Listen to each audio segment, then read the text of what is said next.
বঙ্গভবনের দরবার হল রাষ্ট্রপতির জন্য অপেক্ষা করছেন অতিথিরা। আসনে বসে আছেন রাজনৈতিক দলের নেতারা। কিছুক্ষণের মধ্যে বিমর্ষ ও ভীত সন্ত্রস্ত রাষ্ট্রপতি মোহাম্মদ শাহাবুদ্দিন দরবার হলে প্রবেশ করলেন। একে একে সবার সঙ্গে হাত মেলালেন। বিষণ্ণ রাষ্ট্রপতির হাত তখন কাঁপছে। এই দৃশ্য দরবার হলের সামনের সারিতে বসা রাজনীতিকদের দৃষ্টি এড়ায়নি। ৫ আগস্ট রাষ্ট্রপতির অবস্থা কেমন ছিলেন সেটি থাকছে দৈনিক আমার দেশের সৌজন্যে আজকে আমাদের এই আয়োজনে। রাজনৈতিক অঙ্গনে নানা ইতিহাস ও তথ্য পেতে আমাদের চ্যানেলটি সাবস্ক্রাইব করে বেল বাটনটি প্রেস করে রাখুন।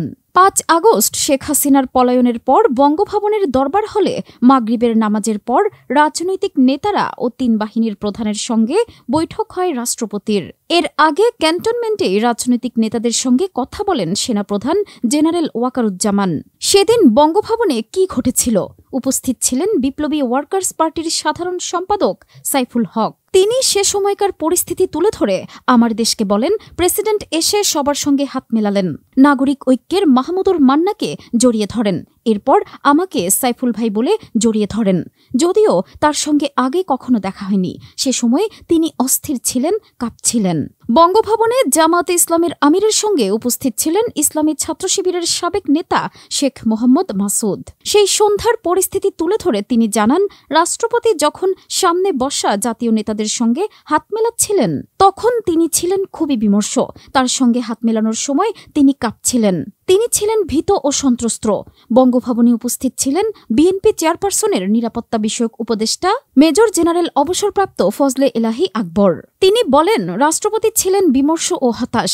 রাজনৈতিক নেতাদের সঙ্গে হাত মেলানোর পর রাষ্ট্রপতি তার আসনে বসেন। এরপর সূচনা বক্তব্য রাখেন সেনাপ্রধান major general Wakeruzzaman.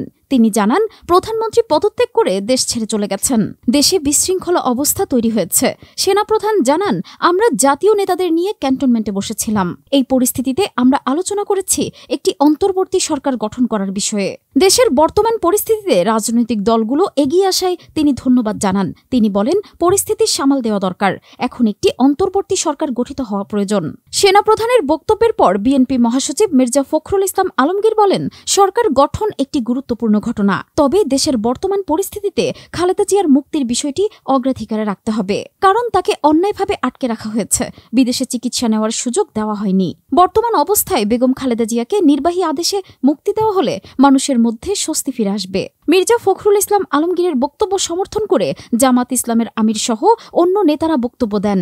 Major general Fazle এলাহি আকবর জানান, এ সময় দ্বিধান্বিত রাষ্ট্রপতি বলেন, আমরা তো কয়েকদিনের মধ্যে ইন্টারিম গভর্নমেন্ট করব, তারা এই সিদ্ধান্ত নিতে পারে। তখন সেনাপ্রধান বলেন, না, আপনি রাষ্ট্রপতি, রাষ্ট্রের প্রধান নির্বাহী, আপনি এটা কালকেই করতেই পারেন। প্রেসিডেন্ট এরপর চুপ করে থাকেন। বঙ্গভবনে আলোচনার এক পর্যায়ে মেজর জেনারেল অবসরপ্রাপ্ত ফজলে এলাহি আকবর আয়নাঘরে বন্দীদের সেদিনই মুক্তি দেওয়ার দাবি জানান। এ সময় রাষ্ট্রপতি মোহাম্মদ শাহাবুদ্দিন বলেন, আয়নাঘর বলে তো আমার কিছু জানা নেই, আসলে এমন কিছু আছে নাকি?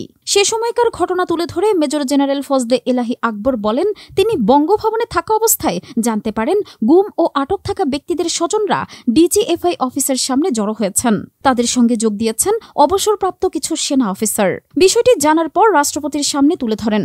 রাষ্ট্রপতি তখন বলেন, আয়নাঘর বলে আসলে কিছু আছে নাকি? জবাবে মেজর জেনারেল ফজলে এলাহি আকবর বলেন, মহামান্য রাষ্ট্রপতি, আয়নাঘর আছে কি নেই আপনিও জানেন না, আমিও জানি না। এখানে ডিজিএফআই এ ডিজি উপস্থিত আছেন, তিনি বলতে পারবেন আয়নাঘর আছে কি নেই। যদি থেকে থাকে তাহলে তাদের মুক্তি দেওয়া উচিত। তার বক্তব্যের পর সেনাপ্রধান বলেন, তিনি বিষয়টি দেখবেন। এর ফলে পরের দিন গুম হওয়া ব্রিগেডিয়ার জেনারেল আজমি সহ অনেককে ছেড়ে দেওয়া হয়।